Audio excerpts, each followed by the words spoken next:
Sociaux là, c'est quoi? Il y a une migration de masse qui vient. Il y a une migration sauvage chez nous. C'est difficile de s'en sortir. Aujourd'hui, le seul travail que peut faire un Ivoirien, ne serait-ce que pour s'en sortir, même le métier de cordonnerie, quelqu'un peut s'en sortir dedans. Mais vous verrez des gens dehors qui sont pratiquement dans l'informel, qui sont dans le désordre total. On n'arrive pas à mettre de l'ordre dans certaines choses. Aujourd'hui, vous arrivez, vous partez sur des marchés. On construit un marché. On met des tables, on met toutes les dispositions pour que le marché puisse fonctionner. On se retrouve avec des gens dehors sur la route qui vendent. Demain, on met les forces de l'ordre pour essayer de déguerpir ces personnes-là qui sont sur la chaussée et tout. Ça devient tout un problème. Mais ces gens-là, ils viennent d'où? Voilà. Donc aujourd'hui, vous avez on a dans nos pays, on lutte, on a des problèmes qui nous viennent de ces pays-là. Tout simplement parce qu'il y a la libre circulation. Moi, je l'ai dit un jour dans les parler, les gens ont pensé que c'est parce que j'étais prétentieux. Mais il y a des pays là, la libre circulation des biens là, ça ne les arrange pas. Ça ne les arrange pas. Un pays comme la Côte d'Ivoire, ça ne nous arrange pas. Disons la vérité. Mais on le fait parce qu'on prône une intégration. On prône cette solidarité. Mais si demain, on peut aujourd'hui, à ces populations qui sont chez nous, on peut dire, bon, vous êtes chez nous, on n'est plus dans la CDA ensemble, payez ceci, payez vous payez par exemple, je donne un exemple par exemple, vous payez 500 000 francs par an pour des personnes qui ont plus de 18 ans par exemple. On leur impose ça. Et quand vous venez, vous êtes un membre de l'AES, que vous êtes en Côte d'Ivoire, si vous scolarisez vos enfants dans nos écoles, si l'école est gratuite, vous par contre, c'est pas gratuit pour vous, vous payez. C'est une réalité. Ça nous permet de pouvoir aussi soutenir les efforts que nous on fait chez nous. Parce que nous, on ne va pas continuer à faire des efforts et ces gens-là, ils vont rester en arrière. Et le dit, ce n'est pas être méchant, mais c'est être réaliste. C'est le dire pour que ces gens-là, arrivent à un moment, prennent leurs responsabilités et qu'ils arrêtent leur coup d'État et qu'à un moment donné, ils construisent un pays pour que les populations de ces pays aussi aient la sécurité, aient l'éducation et tout ce que les autres ont. C'est tout. Là, bon, je vais m'arrêter là. Je ne vais pas être long. Mais moi, personnellement, comme je l'ai dit, je vais même dire vive l'AES. Qu'ils vivent, qu'ils continuent. Et moi, je pense que ça va beaucoup nous profiter. Merci. Merci beaucoup. Allons-y rapidement avec ça. Après, il y a Mbeki. Là, je peux faire une petite motion. Oui, vas-y pour la petite motion. D'accord, merci. Avant de faire la motion, là, si tu vérifies de suite là, le nombre d'étrangers en Côte d'Ivoire, vraiment, tu vas attraper ta tête. Donc, pour dire ça, je dis que la Côte d'Ivoire, c'est le pays qui prône en tout cas l'intégration africaine. Maintenant, ma motion au frère Ben, c'est que il a dit qu'on laisse ces pays-là aller expérimenter leur vie solitaire. Est-ce que si on autorise à ces pays-là d'aller expérimenter leur vie en dehors de la CEDEAO ne serait pas comme un jeu peut-être où chacun veut expérimenter une vie après revenir. Moi, je pense, je donne mon point de vue, après tu vas répondre. Je donne mon point de vue. Attends, il va finir la motion. Attends, il va finir la motion. Il va finir, oui. Voilà, que leur sortie soit définitive. Une sortie de non-retour. Que ça soit définitive. Là, chacun reste dans son coin. Maintenant, les gens se retrouvent. Les gens se retrouvent pour former une union. Chacun est prêt, chacun a une économie stable. Là, on se rejoint, on forme une Afrique. Là, il y a un seul président. Mais après, il ne reste pas un seul président, que chacun a dans son coin. S'ils sont sortis de la CEDEAO. Merci. Ok. Maintenant, moi, je pose une question rapidement à Sloko. Vous voulez que leur sortie de la CEDEAO soit comme celle de la Mauritanie en ce moment, qui veut même revenir en ce moment, ils sont seulement que observateurs. Bien sûr. Là, moi, je suis d'accord avec ça. S'ils sortent, que leur sortie soit une sortie de non-retour. Là, ce qui nous fatigue en Afrique, c'est quoi? Quand on prend des lois, à partir du moment où on tolère, c'est-à-dire on dit non, bon, je te laisse pour la première fois, il faut te dire que ça serait continuel. Mais si on est ferme sur nos lois, on dit bon, si quelqu'un ne reste pas cette loi, on ne va pas tolérer. Si tu as laissé pour X, tu vas laisser pour Y. Donc leur sortie doit être comme celle de la Mauritanie, une sortie de non-retour. Ils ne doivent pas revenir s'ils sortent de la CEDEAO. Merci beaucoup. Réaction en deux minutes, Ted de Bruni, 2 minutes. Hein. D'accord, Sonko, tu sais, là où je suis d'accord avec toi, c'est quand tu dis qu'il faut être ferme. Il faut être ferme sur nos décisions. Je suis d'accord avec toi. Quand tout à l'heure j'ai pris la parole, j'ai parlé de 10 à 15 ans.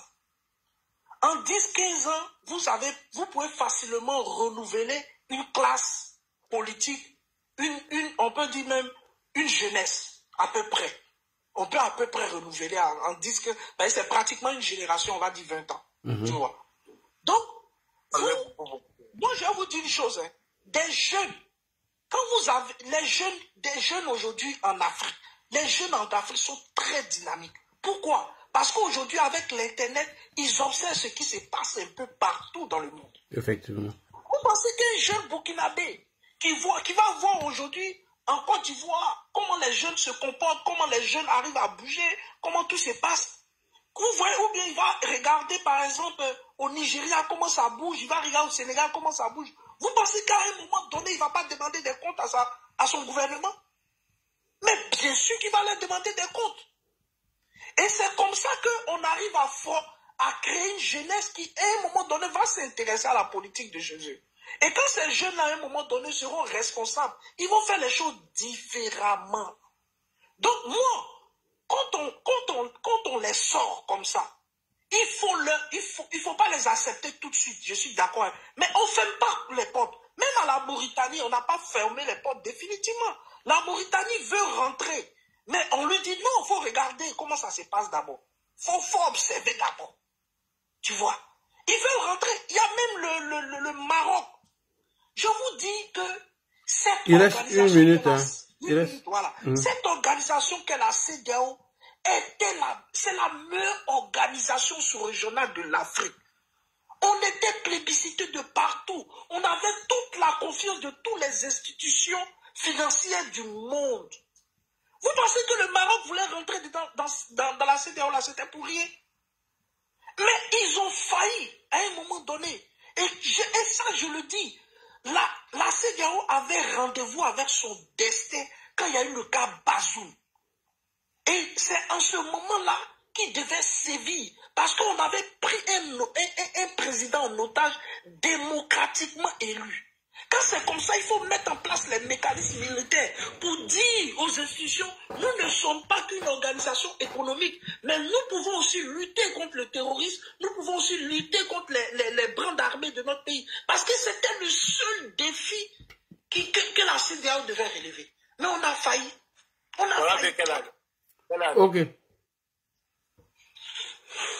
Ok. On va passer la parole à monsieur MC Becker. MC Becker, bonsoir. Bonsoir, grand frère Ladji. Bonsoir, MC Becker. Bonsoir à tous les autres co-débatteurs et bonsoir aussi à tout le monde sur les deux réseaux, merci. Facebook et TikTok. Merci, grand frère Ladji, de m'avoir donné la parole. Voilà, en ce qui me concerne, moi je pense que on ne peut pas faire le bonheur de quelqu'un à sa place. Effectivement. Si les dirigeants aujourd'hui des dirigeants, parce que quand on le veut pas, c'est des dirigeants de l'AES, qu'ils veulent quitter la CEDEAO, pour moi, il faut les encourager à partir. Vous voyez, l'Afrique est restée longtemps dans la manipulation.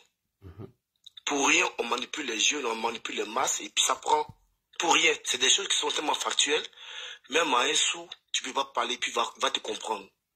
Ce que ces pays-là vivent aujourd'hui, tout le monde sait, tout le monde entier, même eux-mêmes qui sont en train de faire ça, ils savent qu'ils sont dans du folklore. C'est du rien, c'est du n'importe quoi, du gros n'importe quoi. Ils savent très bien. Mais déjà, comme il y a quelqu'un qui m'a précédé dessus qui avait dit que des personnes qui n'avaient même pas 300 000, 400 000 francs, bon, il parle du capitaine, bien sûr, du capitaine de Cacao. Alors, il pense qu'il a 6 000, peut-être 600, 700 000, peut-être, il était colonel. Des personnes qui n'ont même pas aussi un salaire important, s'y retrouvent aujourd'hui à manipuler des milliards. Mais qu'est-ce qu'on veut que ça donne? Ça ne peut que donner autre chose. Ils savent très bien qu'ils ne sont pas dans du sérieux. Mais comme ça leur profite actuellement, mais pourquoi pas ne pas jouer sur la manipulation? Eux aussi, on a leur diaspora qui est très complice, notamment en Côte d'Ivoire, en France, au Sénégal. Et les gars regardent des pays en train de souffler dans le vent de la manipulation, faisant croire que c'est un nouveau réveil. Et tout le monde sait, même eux-mêmes, ils savent que c'est de la manipulation. C'est du n'importe quoi. Donc s'ils veulent partir, il faut les encourager à partir. Je reviens un peu en arrière. Je crois que quand Mali a fait son coup d'État, son deuxième, je pense, il y a la Guinée qui l'a suivi. Oui. Après la Guinée, on a vu le Burkina Faso. La personne qui avait affiché son soutien vis-à-vis de tout le monde, je pense que c'était le colonel Mamadou Doumbia. Oui. Mais pourquoi il ne l'a pas continué? Mais parce qu'on ne peut pas mentir un Guinéen aujourd'hui sur cette sorte de panafricanisme, du n'importe quoi. On ne peut pas mentir un Guinéen aujourd'hui qui est vraiment averti. On ne peut pas les manipuler aujourd'hui. Pas parce qu'ils ne sont pas manipulables, mais parce qu'ils ont vu ce qui s'est passé hier. Pourquoi répondre les mêmes bêtises? Mais je pense que Mali, le Mali n'a pas compris. Et moi, je souhaite qu'ils comprennent. Quand ils sont sortis du CFA des années 60, qu'est-ce qui a fait? Ils se sont retournés aussitôt. Parce que la monnaie, le franc malien a connu une grave crise. Ça n'allait pas, l'inflation plus de 25%. On ne pouvait rien acheter parce qu'au marché, c'était vraiment catastrophique pour le Mali. Et aussitôt, comme c'est des pays qui n'ont pas d'ouverture sur la mer, les gens ont plus peur pour la population. Et dès que ça a commencé à baver net, paf, on les a remis encore dans le CFA. Après, ils pensent qu'environ 9 ou 10 ans, je ne sais pas, environ. Parce que c'est des gens qui n'ont pas compris hier. Vous voyez? Donc, c'est facile pour les manipuler sur du n'importe quoi. Dis non, vous savez, nos problèmes, c'est la France. Après, oui, c'est la Côte d'Ivoire. Non, c'est parce que c'est peut-être la Mauritanie. Non, le Sénégal est pas franc jeu. La Guinée même en train de nous guetter. Non, l'Algérie, c'est l'Algérie. Bon, les gens qui passent leur temps en train d'accuser les autres, c'est parce qu'ils n'ont pas encore vu la vraie galère. C'est tout. Il n'y a pas 1000 solutions. Ils veulent partir, il faut les aider à partir. Et que la réciprocité qu'ils ont chanté, l'héroïsme qu'ils ont chanté matin, midi, soir, il faut que ça s'applique. C'est tout. On n'a plus que le visa. On n'a plus que ce qui va avec, selon les thèses de la CEDEAO, sans complaisance. Afin de dire non, c'est des peuples qui sont là-bas. Ce peuple même est consentant, mais ce n'est pas de la majorité. Ce peuple est consentant. Effectivement. Quand l'Africain ne veut pas, il ne veut pas. L'Africain, excusez-moi de faire ce miracle-là, est comme un âne. Quand il ne veut pas partir, il ne veut pas partir. Quand il ne veut pas comprendre, il ne veut pas comprendre. Aujourd'hui, jusqu'à des personnes qui sont en Europe ici, 10 ans, 15 ans, presque 30 ans, eux aussi, ils n'emportent pas du panafricanisme en train de tuer n'importe quoi. C'est parce que les pays n'ont pas véritablement vécu cette galère. S'ils veulent partir, il faut les aider à partir.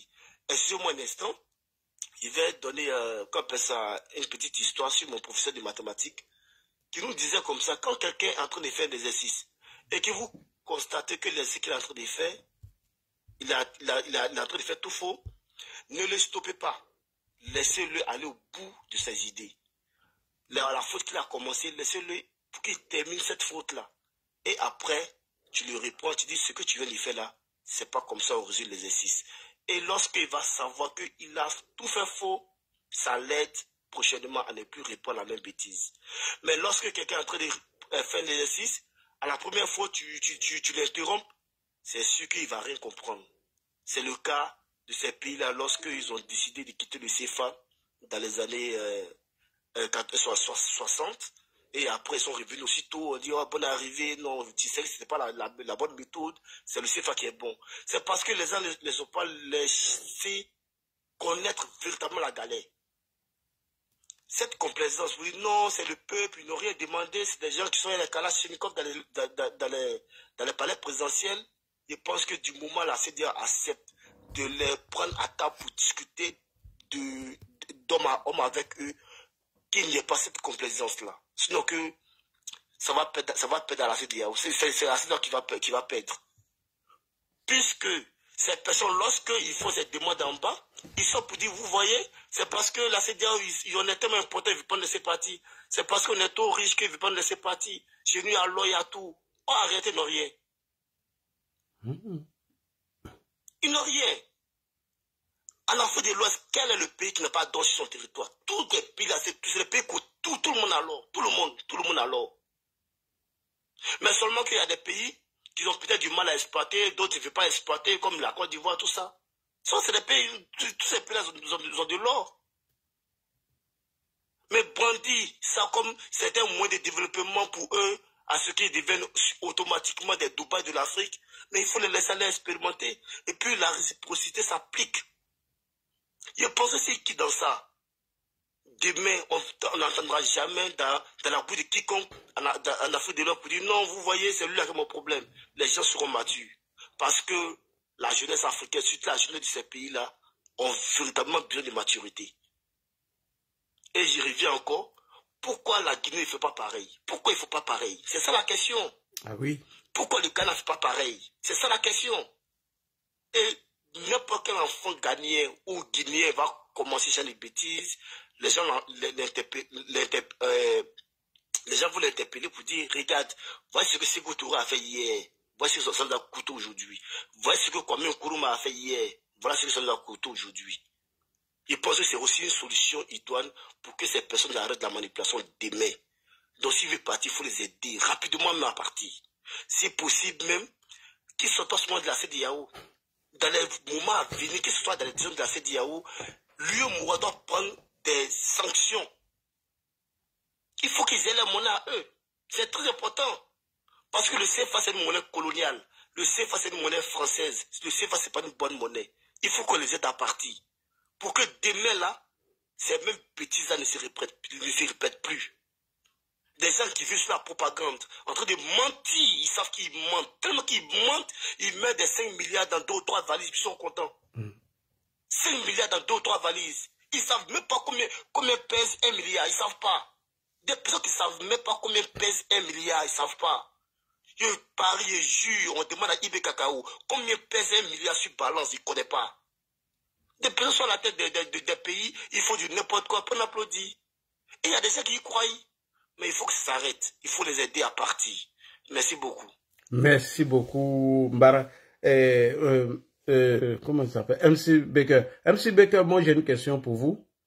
Vu aujourd'hui que nous avons près de 26 à 37% de ces ressortissants de l'AES chez nous, s'ils s'en vont et qu'il y a un visa entre nous, pensez-vous que la Côte d'Ivoire va appliquer strictement les décisions de la CEDEAO? Merci beaucoup. Ok, merci grand frère Ladi. Je reviens encore sur la question. Concernant cette histoire, c'est la même chose que j'avais dit de suite. C'est-à-dire, en Afrique, surtout en Afrique de l'Ouest, on est trop dans l'humanisme. Pensez à l'autre. Est-ce que l'autre va s'en sortir? Est-ce que? Je pense que où nous sommes arrivés là, cela dépend de la suivi de tous ces pays-là. Parce qu'aujourd'hui, ces 3 pays-là, qu'est-ce qu'ils prônent? C'est les coups d'État. Qu'est-ce qu'ils prônent? C'est les guerres civiles. Parce que c'est ça les plans. Hier, Mali et le Niger étaient à couteau tiré. Je pense que ce sont les mêmes tyrannies qui ont lancé des pics avant même qu'ils fassent les coups d'État aux autorités maliennes. Pour dire que non, la France, d'autres chassent la France, mais la France a résolu leurs problèmes de sécurité. Je pense bien. Pour ces fêtes-là, il va falloir que nous soyons responsables. Lorsque ces autorités, lorsque les sanctions seront consommées, visa sera imposé. Ceux qui vivent en Côte d'Ivoire, mais ils vont devoir faire comme la même. Il y a déjà des Maliens, des Bougains qui vivent en France ici. Quand on dit de prendre le séjour, les trucs comme ça, les gens s'y conforment. Oui. Ils sont obligés de le prendre. Et ceux qui seront en Côte d'Ivoire dans les pays de la CEDEAO seront obligés de prendre aussi les visas ou bien les séjours. Ceux qui ne pourront pas le faire, C'est pas compliqué, c'est juste des cas, on les met à la frontière et puis ils vont chez eux. Va chez toi, c'est pas une insulte. Ah oui. Moi, c'est ce qu'ils pensent. Il va falloir que nous soyons responsables nous-mêmes. Parce que c'est pour éviter des problèmes demain. Merci beaucoup. Mais Cheikh, faut te calmer parce que ça, c'est avant toi. Après ça, c'est toi, Cheikh. On sait que tu veux rebondir, tu veux relancer le débat. Nous, on est là, on ne fuit pas le débat. Alors, on va partir avec Sas. Et après Sas, maintenant, c'est Cheikh. Karim, tu es là, ouvre ton micro. Est-ce que Karim est là? Tu as dit Sas. Ouais, Sas, non, je voulais laisser une commission à Karim, c'est pourquoi je lui ai dit d'ouvrir son micro, mais bon, il n'est pas prêt. Okay. Vas-y, Sas, on t'écoute. Vraiment, belle intervention du frère MC Baker, parce que moi, si ça ne tarde qu'à moi, hein, franchement, hein, excuse-moi, Sas, moi je veux qu'on applique strictement les règles, les décisions de la CEDEAO, hein, pour fermer un peu leur bouche, quoi. Non, comme de la manière on le fait dans le cadre de l'électricité, le contrat qui est entre nous. On était obligé à un moment donné de fermer le robinet, c'est tout. On paie les anciens crédits, voilà. Merci. Pour moi, ça aurait été intégral que du 15 là, que la décision soit prise, qu'elle soit absolue et qu'on n'en parle plus, quoi. Du coup, ça m'a fait mal au cœur qu'il y ait 6 mois encore.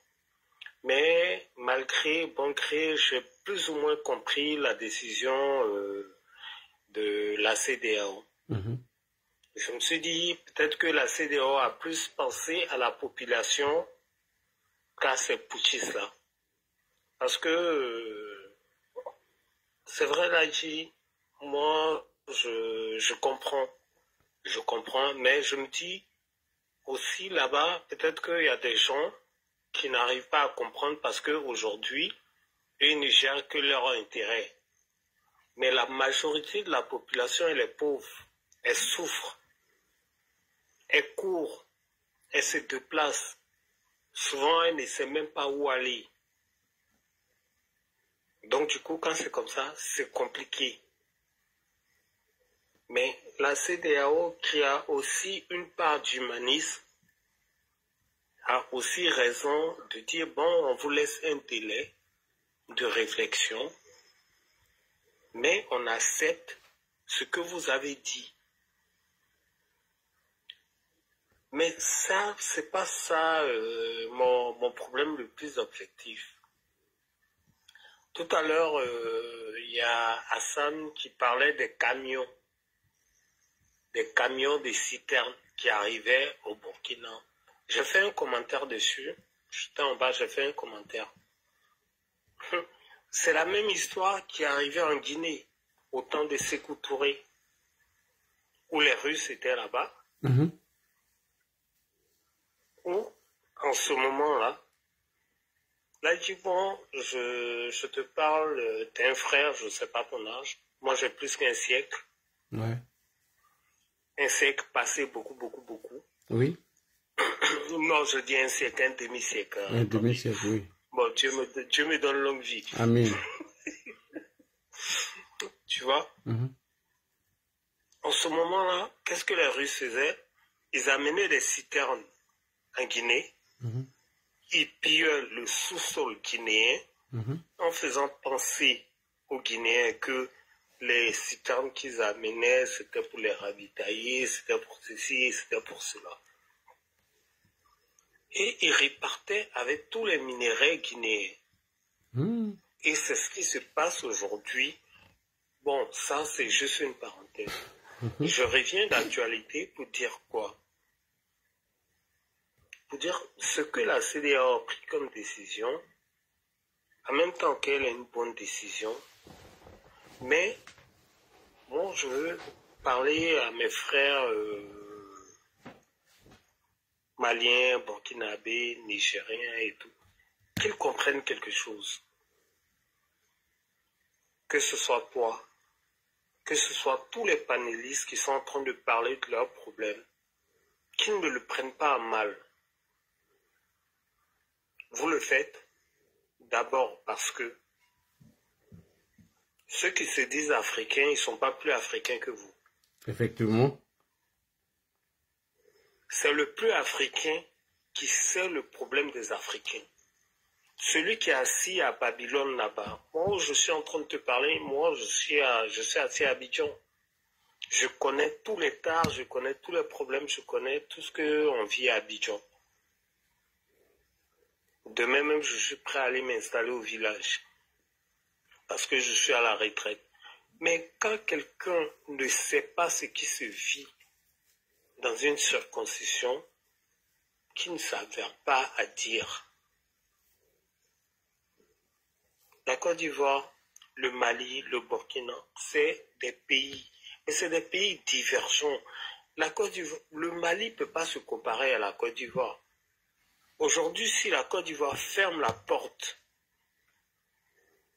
au Mali, je me demande ce que le Mali devient. Si je parle juste de la Côte d'Ivoire, hein, je ne parle pas de la CEDEAO. Donc imaginons si la CEDEAO ferme la porte à ces pays qui sont des pays tierces. Donc, ce que je suis en train de dire, moi je ne parle pas, toi je sais que tu comprends, je sais que il y a certains Maliens, il y a certains Burkinabés, il y a certains trucs qui sont là, qui sont en train d'écouter. Qu'ils écoutent. Notre combat, c'est pour eux. C'est pas pour autrui. Qu'ils comprennent que. Il y a un intervenant tout à l'heure, il a dit quelque chose qui m'a tellement plu. Il a dit que... qu'est-ce qu'il a dit? Attends, merde, que je me souvienne. Il a dit que ces gens-là, ils sont là, ils ne comprennent pas. Ils ne comprennent pas le fait que nous, Ivoiriens, nous qui ne sommes pas dans leur pays, sommes en train de les défendre. Et que ceux qui sont dans notre pays, dans nos pays, ne lèvent pas le petit doigt. Ne lèvent pas le petit doigt. Ne font aucune pétition pour dire que ce que leurs dirigeants actuels sont en train de faire n'est pas bon, c'est qu'eux-mêmes, ils sont complices. Moi, je suis tout à fait d'accord avec lui. Si les Maliens, les Burkinabés, les Nigériens, qui sont en Côte d'Ivoire, ne lèvent pas leurs petits doigts. Quand j'imagine aujourd'hui qu'à Paris, dans les autres pays du monde, quand aujourd'hui je vois, je prends un exemple bête, hein, des Ivoiriens qui manifestent à Paris pour soutenir un tel ou tel, pourquoi eux ne le font pas ici? Ou bien parce qu'ils pensent qu'ils sont trop en sécurité ici, donc ils s'en foutent, nous on peut rien leur faire. Maintenant qu'ils se mangent les couilles, du jour au lendemain, ça va leur retomber là-dessus. Hein? Parce que le jour où ça va déclencher, ils seront les premières victimes. Qu'ils le sachent. Vous êtes dans un pays, vous vivez en paix, vous avez tout. Pendant que vous savez que votre pays, ce que vous supportez, c'est que vous êtes d'accord. Bon, comme vous êtes d'accord, rentrez chez vous. Si vous n'êtes pas d'accord, vous revendiquez. Je ne sais pas, excuse-moi si ce que je suis en train de dire, si c'est correct ou pas. Tout le monde peut se tromper dans la vie.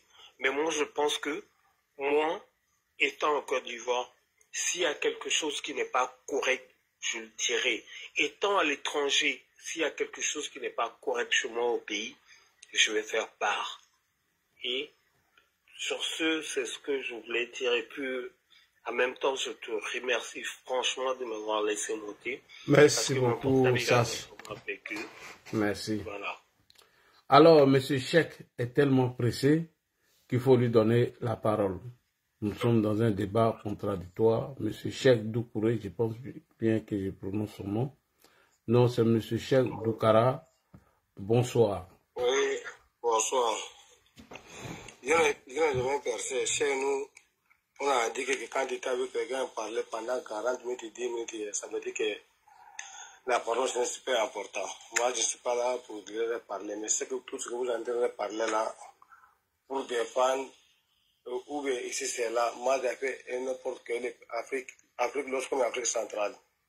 Là où je suis assis, il y a 4 séjours dans 1 million quelque dans ma poche. Au Côte d'Ivoire, on ne parle même pas. Nous, les Maliens, nous avons compté sur notre gouvernement, sur l'État. On a même compté sur le gouvernement. Et au Côte d'Ivoire, moi, je ne vois pas qu'il y avait un Ivoirien qui est en train de nourrir un Malien là-bas. J'ai fait Côte d'Ivoire combien des années, plus de 10 ans, 15 ans. Afrique centrale, il n'y a pas un pays que je n'ai pas fait. Là où je suis assis, il y a 4 séjours de 1 million quelque dans ma poche. Mais Côte d'Ivoire, s'ils voulaient, ils n'ont qu'à mis les 1000 entre le Mali et Côte d'Ivoire, ça n'a jamais élevé rien dans le Mali. Elle-même, si tu n'es pas prêt de nous-mêmes, tu n'as jamais fait quelque chose de ta vie jamais. Nous, on s'en fout de ce que vous avez parlé ici, c'est là. Si notre vie avec les CEDAO là, il n'a qu'à couper Mali dans les CEDAO complètement. Nous, on vit avant qu'on va arrêter CEDAO. CEDAO, c'est nous qui avons créé CEDAO. Nous, on dit qu'on ne voulait pas. Si vous êtes vrai, vous le prenez de vous-même. Assistez de quoi les paniers sur le Mali et Niger, Burkina. Vous dites que nous, on est pauvres. On dit qu'on a accepté, nous, on est pauvres. Mais vous assistez pourquoi et Mali et Côte d'Ivoire et Niger.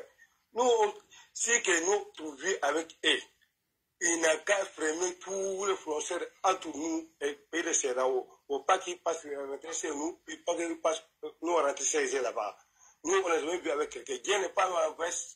Quelqu'un est assez athée pour dire que ce qu'il peut te donner, que quelqu'un qui peut te donner ça jamais.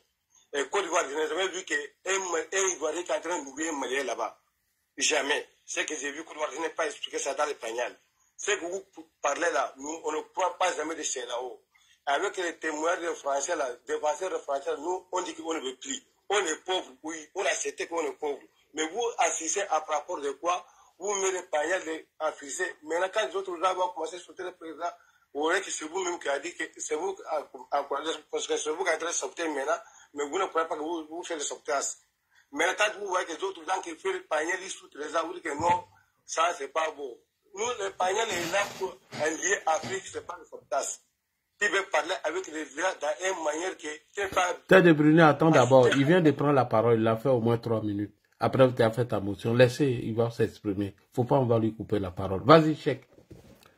Oui, nous, on n'est pas jamais affiché que le président de quelqu'un. Si moi je parle à l'Afrique, tu veux parler à l'Afrique en tant que tu n'es pas soutenu un président de quelqu'un, un alphabet, il veut que quoi là, et que quoi là, parce que ça c'est pour nier l'Afrique. Ça c'est un subtexte que vous êtes en train de faire. Même si la producteur de panier n'est pas fait, j'ai entendu ça sur les paniers. Ça c'est nier Côte d'Ivoire avec Mali. Au contraire, moi j'ai vu que Mali qui est nourri en Côte d'Ivoire. Monsieur Alvarez, nous on attend ce qu'il dit. Peut-être c'est son accent qui est un peu vers l'Afrique centrale. Sinon, non, on comprend. Vas-y, laisse-le. Laissez-lui la dire. Ouais, vas-y. Moi, je vais me contrer sur quelqu'un. Dans ma vie là, même ici, là où j'ai vu là, si demain ça m'a piqué, je prends mon bagage, je pars. J'ai mis à terre sur le grand. Et nous devons compter sur lui, tout est esclave dans le monde. Moi, le travail que j'ai fait, quand je dois devenir dans un pays, si on me dit que je dois sentir ça, tu vas me dire que je prends 4 jours, je prends une visa, je prends. On doit dire que 4 jours là-bas, je prends 4 jours là-bas, 5 000, je prends là-bas 15 000, ça me coûte quoi? Le visa, quoi, il n'a qu'à faire, leur vie de me laisser avec eux, il n'a qu'à faire leur pont. Il n'a qu'à faire même la route, il me devait rentrer à Côte d'Ivoire. C'est que là-bas, il n'a qu'à faire sortir, il n'a qu'à voir ça. Moi, je n'ai pas beaucoup de paroles, non.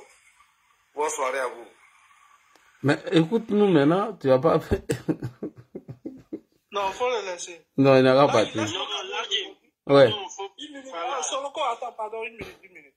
Le monsieur a dit ceci, et je pense que c'est très important de le relever. Il dit qu'il n'a jamais vu un Malien qui est en Côte d'Ivoire, que c'est un Ivoirien qui le nourrit. Oui, c'est ce qu'il disait. Au contraire, lui, il a vu même Malien qui nourrit Ivoirien. Moi, j'aimerais lui poser une simple question. Et je pense que cette question-là, nous tous, on a la réponse. Quand un Malien quitte chez lui et qu'il vient pousser au trot, par exemple, en Côte d'Ivoire, dans un marché, et que l'Ivoirien lui donne de l'argent, il n'a pas nourri. Deuxième chose, quand un Malien vient en Côte d'Ivoire et qu'il travaille, n'importe quel travail il fait en Côte d'Ivoire, et qu'on le paye de l'argent, il n'a pas été nourri. C'est pas grâce à la Côte d'Ivoire qu'il gagne son pain. C'est parce qu'il gagne son travail là, c'est pourquoi il bavade comme ça. Si on fait tout ce revenu là. Donc là, quand on dit que c'est... Au fait, non, vous voyez, au fait, on n'a pas envie de parler. Mais souvent, les gens, ils nous prêtent le flanc. Ils nous donnent le bâton pour les chicoter, au fait. Parce que, regarde, en voulant répondre à ce monsieur-là, les gens vont se sentir insultés. Excuse-moi, mon frère, les gens vont se sentir... Je te suis dans ce que tu es en train de dire. Tu vois, en Côte d'Ivoire, aujourd'hui à Abidjan, tu as un atelier. Si tu ne veux pas payer un gardien, demande à un Nigérian, les gens du Niger là, demande à un de venir dormir devant ta porte. Tu lui donnes rien. Non, laisse-moi dormir. Tu lui donnes rien. Il vient avec toute une communauté, parce qu'il y a un toit, là, il dort là, il surveille ton appart, ton magasin, et tu payes rien, et ils sont au moins une quinzaine, parce que la pluie ne va pas les chicoter. Juste ça. T'imagines? J'ai dit, notre gardien de la maison, tous nos gardiens, moi j'ai fait de ma maternelle jusqu'à la terminale. Mon père, il a toujours eu un gardien à la maison. Et c'était toujours des Maliens. Et ça continue, payés. Hein? Et ça continue, les gens les prennent comme ça. Mais regardez, même ces gens, regarde aujourd'hui dans les rues d'Abidjan, tous les jeunes que vous allez voir, qui poussent les petits kiosques à café, qui vendent les protèges des téléphones, les anti-chocs et tout, c'est tous des Maliens. Mais depuis la crise a éclaté chez eux là, regardez comment leur nombre a explosé en Côte d'Ivoire.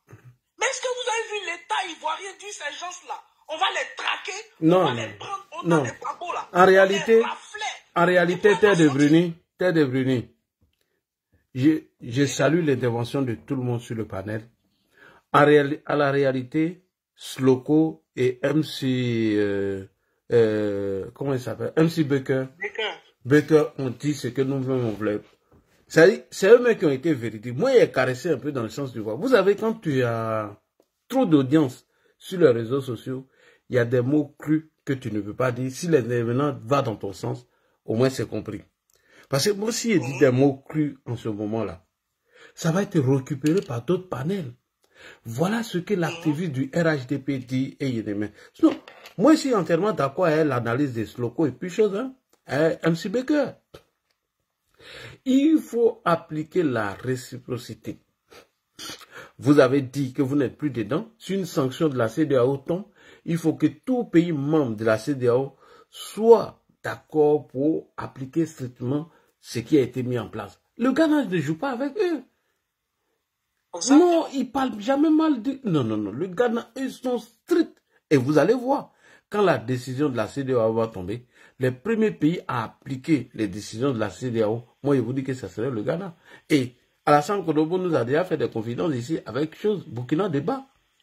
Il dit de la manière, il parle aux dirigeants ivoiriens. S'il se trompe un jour pour parler à un dirigeant ghanéen, il va voir le résultat. Lorsque le Ghana a dit que le Burkina Faso avait commencé à accueillir les Wagner sur leur territoire, ils sont sortis pour faire un communiqué. Le Ghana en a répliqué quand ils ont fait un deuxième. Même jour là, ils ont chassé tous les réfugiés ghanéens. Ils ont rapatrié, et tous.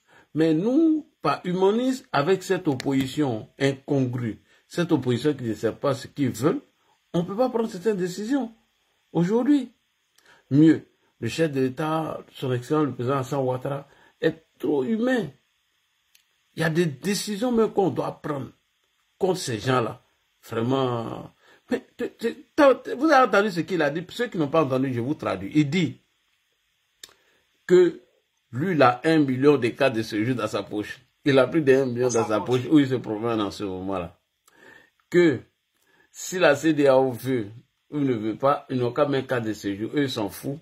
Lui, il peut payer, il peut payer carte de séjour Et d'ailleurs que c'est des Maliens, il y a des Maliens qui nourrissent les Ivoiriens, que les Ivoiriens ne nourrissent pas les Maliens. Que ça, c'est pas leur problème. Voilà. S'ils vont rester, ils vont vivre. S'ils ne vont pas vivre, ils ne vont pas vivre. Que pourquoi on dit que les dirigeants sont des voyous? Voilà en résumé ce qu'il est en train de dire. Mais il a un peu l'accent de nos frères de l'Afrique centrale, même s'il a un peu duré là-bas. Donc bref, c'est pour lui dire que lui, il ne cherche pas à arranger.